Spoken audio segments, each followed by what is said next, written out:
do you think I can lose 12 kilos in 8 weeks? I'm going to start with this one. First of all, it depends on who you are and how much you weigh in the starting, to start with.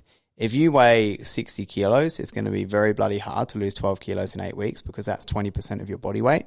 If you weigh 140 kilos, it's going to be a bit easier for you to lose 12 kilos in 8 weeks. So it's a little bit of a shit answer to start with, but let's go with, I guess, a bit more value than that.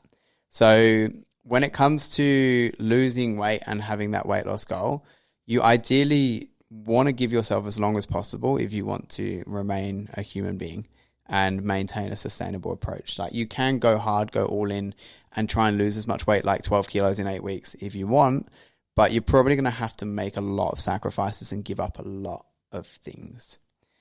If you take a longer approach and take longer to get there and take that more sustainable approach, you can maintain all of those social events.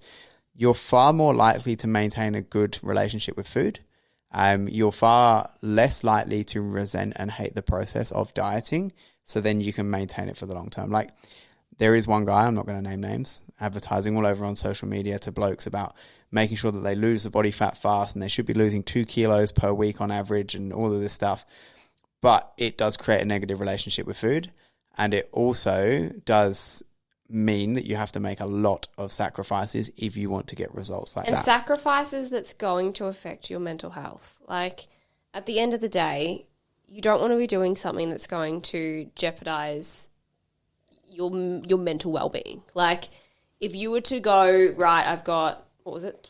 8 kilos in 12 kilos in 8 weeks. 12 kilos in 8 weeks. Michaela's not a numbers person. I hate numbers. I told you, numerical dyslexia. Got it. Yeah, if you were to do that, like, honestly, like, you're not going to be able to go out with friends. You're not going to be able to have any kind of, like, meals with partners. You're not going to be able to enjoy anything off track. You're going to have to be literally meticulous with your planning. And that is going to be such a downward slope, spiral, vicious shit show of a mess, because I know I've been there, and you're not going to recover from it very quickly. It took me years to recover from taking that approach myself. Yeah. And we're all for, like, putting in the fucking work, and don't like start your journey and not actually put in any fucking effort. We're not saying that. Like, you need to actually still put in the work when you are doing it, like working on anything.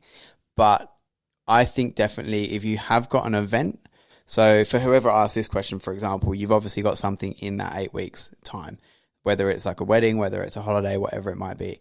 If you have something coming up that you know is coming up later in the year, give yourself time. Like, give yourself at least 4 to 5 months to work on it.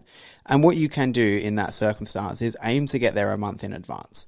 So what I'm actually doing right now with one of my clients is she's getting married in October, and 1st of September is her end goal. So we're not working to diet down towards October when her wedding is. We're going to get there by September. Two reasons. It's going to be bloody stressful leading into a wedding, so I don't want her like dieting and extreme dieting leading up to the wedding.